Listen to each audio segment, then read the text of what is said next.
நான் சொல்ற விஷயத்தை யோசிச்சு பாருங்க. பெட்ரோல் பங்குக்கு போறோம், வரிசை கட்டி நிக்குது வாகனங்கள். நான் தான் முதல்ல வந்தேன், நீ எதுக்கு முன்னாடி போற அப்படின்னு மக்கள் அடிச்சுக்கிறாங்க. பெட்ரோல் பங்கா இல்ல சந்த கடையா அப்படின்னு நினைக்கிற அளவுக்கு அவ்வளவு கூட்டம்.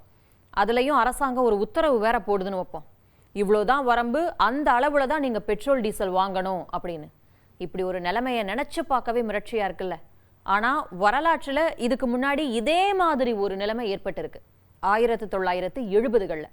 அப்படி என்ன பிரச்சனை நடந்துச்சு? ஏன்னா இப்பவும் கிட்டத்தட்ட அதே மாதிரியான சூழல் தான் நிலவுது. இந்த ஈரான் போரால 1970களை விட நம்ம மோசமான நிலைமைக்கு போயிருவோமா? ஈரான் போரால எண்ணெய் விலை கபகபன்னு பத்தி எரிஞ்சுக்கிட்டு இருக்கு. இதை சமாளிக்கிறதுக்கு உலக நாடுகள் ஒரு சில சாமர்த்தியமான அவசர கால நடவடிக்கைகளை எடுத்திருக்காங்க. உதாரணத்துக்கு இலவச பேருந்து வசதி. இந்த மாதிரி நம்ம நாட்டுக்கு அது ஒத்து வருமா? எரிபொருள் நெருக்கடி சமாளிப்பது எப்படி? ஆழமாக அலசுவோம். இது தந்தி டிவியின் நியூஸ் டீப் டைவ். வழங்குவது நான் வினோதினி முத்துராமலிங்கம்.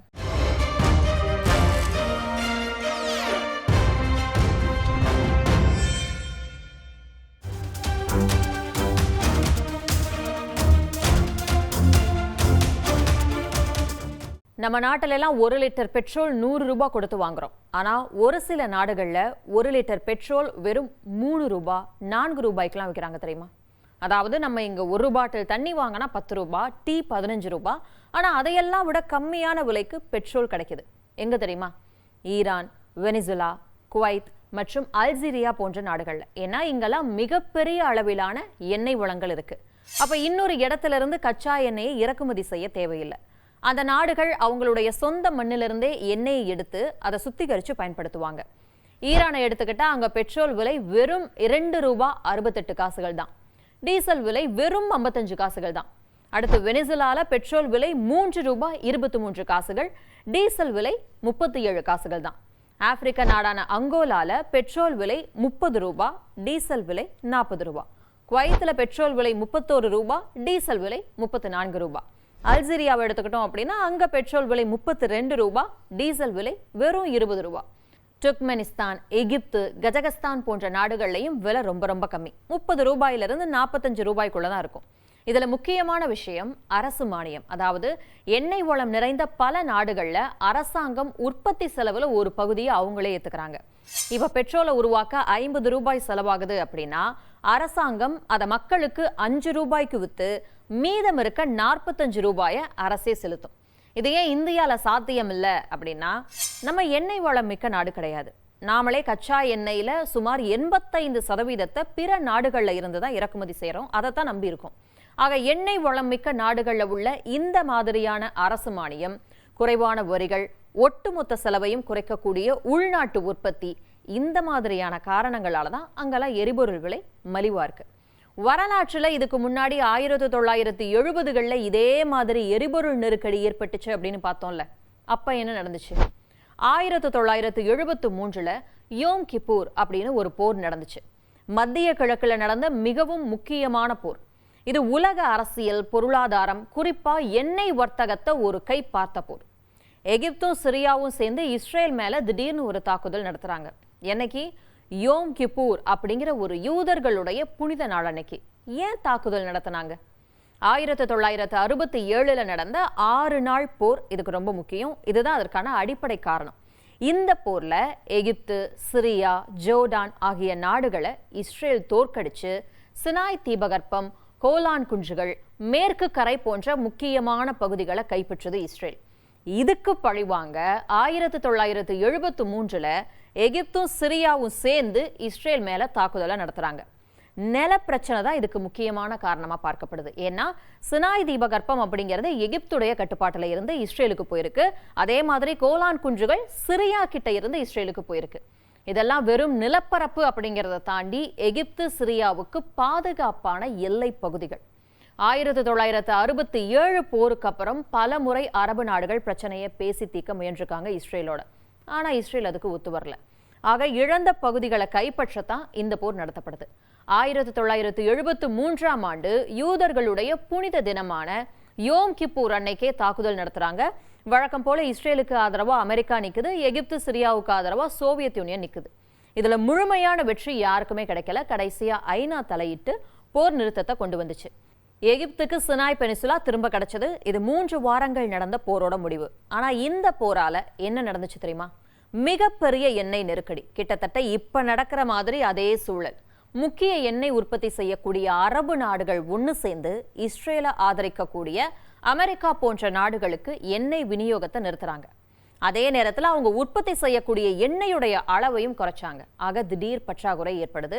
மிக குறுகிய காலத்திலேயே எண்ணெயுடைய விலை 4 மடங்கு அதிகரிக்குது. மக்கள் பெட்ரோல் பங்குகளில் மணிக்கணக்கில் நிற்கிறாங்க. அமெரிக்கா, பிரிட்டன் போன்ற நாடுகள் எல்லாம். சில நாடுகளில் என்ன பண்ணாங்க அப்படின்னா, குறிப்பிட்ட நாட்களில் மட்டும்தான் பெட்ரோல் விநியோகிச்சாங்க. போக்குவரத்து செலவு கடுமையாக உயர்ந்துச்சு. அதனால எல்லா பொருட்களுடைய விலையும் அதிகரிச்சது. வேலைகள் பறிபோச்சு. பொருளாதாரம் மிகப்பெரிய அடி வாங்குச்சு. இன்னொரு முறையும் இதே மாதிரி ஒரு சூழல் உருவாச்சு. அதுவும் அதே 1970களில், அதாவது 1979ஆம் ஆண்டு ஈரானிய புரட்சி.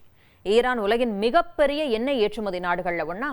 தினசரி லட்சக்கணக்கான பேரல் எண்ணெய் உற்பத்தி செஞ்சு அமெரிக்கா உட்பட பல நாடுகளுக்கு அனுப்பிக்கிட்டு இருந்துச்சு. ஆனா இந்த புரட்சி எப்ப நிலைமையை அப்படியே தலைகீழாயிடுச்சு.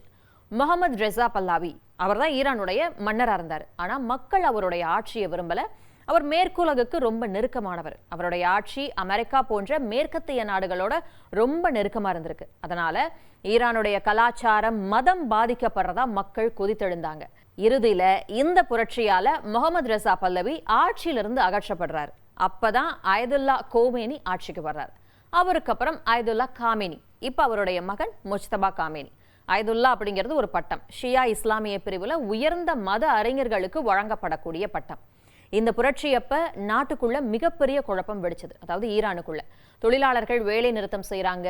எண்ணெய் சுத்திகரிப்பு நிலையங்கள் செயலிழக்குது. உற்பத்தி பல மாதங்கள் கடுமையா குறைஞ்சது.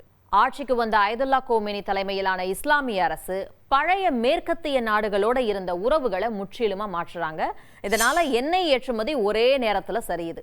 பல நாடுகளுக்கு எண்ணெய் கிடைக்கிறதுல சிக்கல் ஏற்படுது.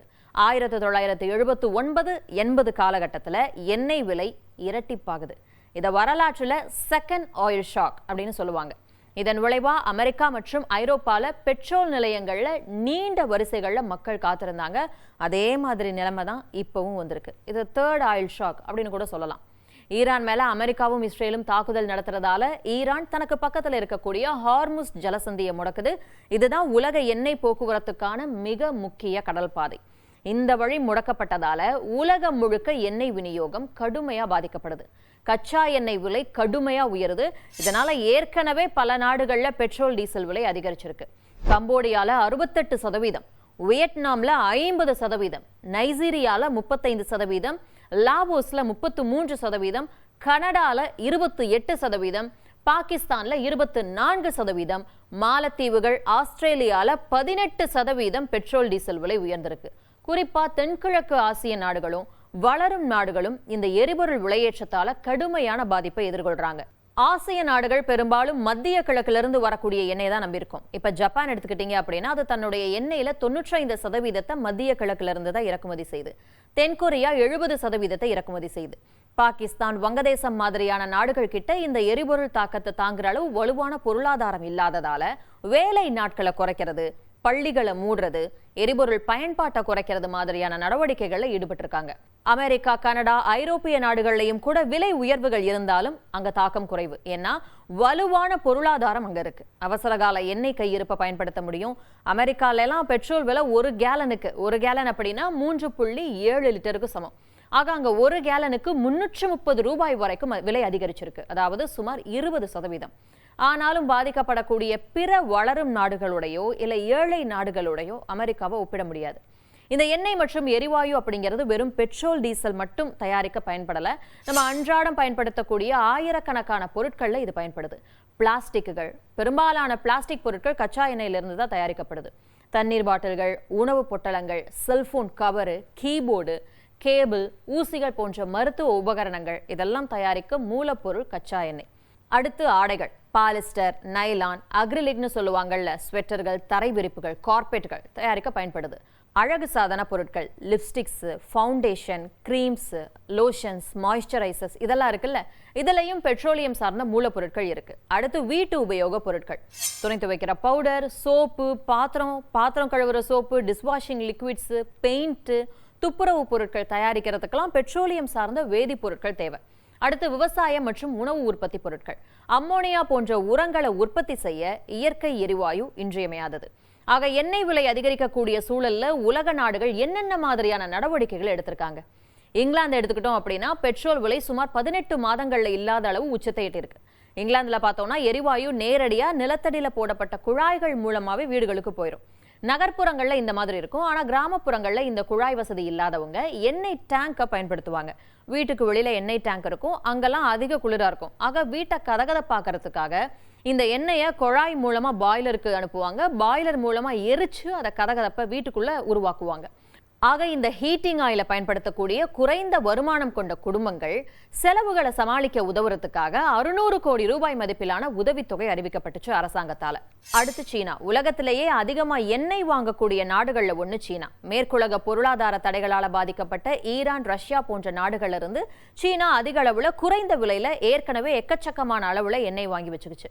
இப்ப சீனா கிட்ட தோராயமா 90 கோடி பீப்பா எண்ணெய் இருக்கிறதா சொல்லப்படுது. ஆனாலும் சீனாவுக்கு அது 3 மாதங்களுக்கு தான் போதுமானது. அதனால சீன அரசாங்கம் அதன் எண்ணெய் சுத்திகரிப்பு நிலையங்களுக்கு ஒரு உத்தரவு போட்டிருக்கு. மற்ற நாடுகளுக்கு எண்ணெய் ஏற்றுமதி செய்ய வேணாம் அப்படின்னு. அயர்லாந்தை பார்த்தோம் அப்படின்னா பெட்ரோல் டீசல் மீதான வரிகள் குறைக்கப்பட்டிருக்கு. ஆஸ்திரேலியாலலாம் 2 மாநிலங்கள்ல பொது போக்குவரத்து இலவசமாக்கப்பட்டிருக்கு. அப்ப மக்கள் தங்களுடைய வாகனங்களை பயன்படுத்த தேவையில்லை. விக்டோரியா மாநிலத்துல ஏப்ரல் மாதம் முழுக்கவும், டாஸ்மேனியா மாநிலத்துல பேருந்துகள், படகுகள்லாம் கூட ஜூன் மாத இறுதி வரைக்கும் இலவசம். எகிப்து எடுத்துக்கிட்டோம் அப்படின்னா பெட்ரோல் விலையும் பொது போக்குவரத்து கட்டணங்களையும் உயர்த்தியிருக்கு அரசு. அரசு வாகனங்களுக்கான எரிபொருள் ஒதுக்கீட்டை கிட்டத்தட்ட 1/3 பங்கு குறைச்சிருக்கு. அடுத்த ஒரு மாதத்துக்கு கடைகள், உணவகங்கள் மற்றும் டிஃபன் கடைகள்லாம் நைட்டு 9 மணிக்கெல்லாம் மூடிடணும் அப்படின்னு அறிவுறுத்திட்டாங்க. அதே நேரத்தில் தெருவிளக்குகள் மற்றும் சாலையோர விளம்பரங்கள் எல்லாம் கூட லைட், அந்த ஒளியோட அளவை குறைச்சிருக்காங்க. அத்தியாவசிய பணியாளர்களை தவிர மீதி ஊழியர்களுக்கு வாரத்துல ஒரு நாள் ஒர்க் ஃப்ரம் ஹோம் கொடுத்திருக்காங்க. பிலிப்பைன்ஸ் தேசிய அவசர நிலையை அறிவிச்சிருக்கு. அரசு ஊழியர்களுக்கு வாரத்துல 4 நாட்கள் தான் வேலை. 98% எண்ணெயை வளைகுடா பகுதியிலிருந்து இறக்குமதி செய்யறதால பிலிப்பைன்ஸ்ல டீசல் மற்றும் பெட்ரோல் விலை 2 மடங்குக்கும் மேல உயர்ந்திருக்கு. இலங்கையை எடுத்துக்கிட்டோம் அப்படின்னா அவங்க சமீபத்துல தான் அந்த நாடு மிகப்பெரிய நிதி நெருக்கடியிலிருந்து மீண்டுச்சு. எரிபொருள் இறக்குமதிக்காக வளைகுடா நாடுகளை பெரிதும் சார்ந்திருக்கக்கூடிய மற்றொரு ஆசிய நாடு இலங்கை. எரிபொருளை சேமிக்க பள்ளிகள் மற்றும் பல்கலைக்கழகங்கள் போன்ற அரசு நிறுவனங்களுக்கு புதன்கிழமைகளை பொது விடுமுறையை அறிவிச்சிருக்காங்க. அதே மாதிரி கார் உள்ளிட்ட வாகன ஓட்டிகளுக்கு வாரத்துக்கு 15 லிட்டரும், இருசக்கர வாகன ஓட்டிகளுக்கு 5 லிட்டரும் தான் எரிபொருள் வழங்கப்படும். தாய்லாந்துல இன்னும் கொஞ்சம் வித்தியாசமா ஏசியுடைய பயன்பாட்டை குறைக்கிறதுக்காக மக்கள் மேல கோட்டு போடுவாங்கல்ல, அதெல்லாம் போட வேணாம் அப்படின்னு அரசாங்கம் சொல்லியிருக்கு. ஏசியுடைய அளவை 6 to 27 டிகிரி செல்சியஸ் வரம்புல தான் வைக்கணும் அப்படின்னு அறிவுறுத்தப்பட்டிருக்கு. அதே மாதிரி அனைத்து அரசு முகமைகளுக்கும் ஒர்க் ஃப்ரம் ஹோம் கொடுக்கப்பட்டிருக்கு. எத்தியோப்பியாவை பார்த்தோம் அப்படின்னா அங்க டிக்ரே அப்படிங்கிற ஒரு பிராந்தியத்துல எரிபொருள் விநியோகமே முழுமையா நிறுத்தப்பட்டிருக்கு. மியான்மர்ல தனியார் வாகனங்களுடைய பதிவு எண் ஒற்றைப்படை எண்ணா இருந்தா அவங்க ஒரு நாள், இரட்டைப்படை எண்ணா இருந்தா அவங்க ஒரு நாள், அப்படி மாறி மாறி வரக்கூடிய நாட்கள்ல தான் அவங்க வாகனங்களை இயக்கணும் அப்படின்னு உத்தரவிட்டிருக்காங்க. மின்சார வாகனங்களுக்கு இதுல இருந்து விலக்கு அளிக்கப்பட்டிருக்கு. வியட்நாம பார்த்தோம் அப்படின்னா எரிபொருளை சேமிக்க மக்கள் அதிக நேரம் வீட்டிலேயே இருக்கணும் அப்படின்னு உத்தரவிடப்பட்டிருக்கு. சைக்கிளை, பொது போக்குவரத்தை அதிகம் பயன்படுத்துங்க அப்படின்னு மக்களுக்கு அரசு சொல்லியிருக்கு. வங்கதேசம்ல ரமலான் விடுமுறைகள் எல்லாம் முன்னாடியே அறிவிச்சு பல்கலைக்கழகங்கள் எல்லாம் முன்னாடியே மூடிட்டாங்க. அதே மாதிரி வாகனங்களுக்கு எரிபொருள் வரம்பும் விதிக்கப்பட்டிருக்கு. ஒரு குறிப்பிட்ட நேரத்துல மின்வெட்டும் அங்க கொண்டு வரப்பட்டிருக்கு. தெற்கு சூடானை எடுத்துக்கிட்டோம் அப்படின்னா இந்த நாட்டுல தான் கிழக்கு ஆப்பிரிக்காவிலேயே மிகப்பெரிய எண்ணெய் வளங்கள்ல சிலது இங்க இருக்கு. ஆனாலும் அதுல பெரும்பகுதி ஏற்றுமதி செய்யப்படுது. அங்கெல்லாம் தினசரி சுழற்சி முறையில மின்வெட்டு இருக்கு. தெற்கு சூடான் தன்னுடைய மின்சாரத்துல 96% எண்ணெயை பயன்படுத்தியே உற்பத்தி செய்யுது. ஆக உலக நாடுகள் இந்த மாதிரியான கடுமையான நடவடிக்கைகளை முன்கூட்டியே எடுக்க தொடங்கிட்டாங்க. இந்தியால 2 மாதங்களுக்கு தேவையான கச்சா எண்ணெய் கையிருப்பு இருக்கிறதா சொல்லப்படுது. நிலைமை மோசமானா நாமளும் கூட பெட்ரோல், டீசல் விலை உயர்வு மாதிரியான சூழலை எதிர்கொள்ள வேண்டி வரும். ஆக ஈரான் போர் முடிவடைஞ்சா மட்டும்தான் வரலாற்றில் இன்னும் ஒரு மோசமான எரிசக்தி பேரழிவு ஏற்படாம தடுக்க முடியும்.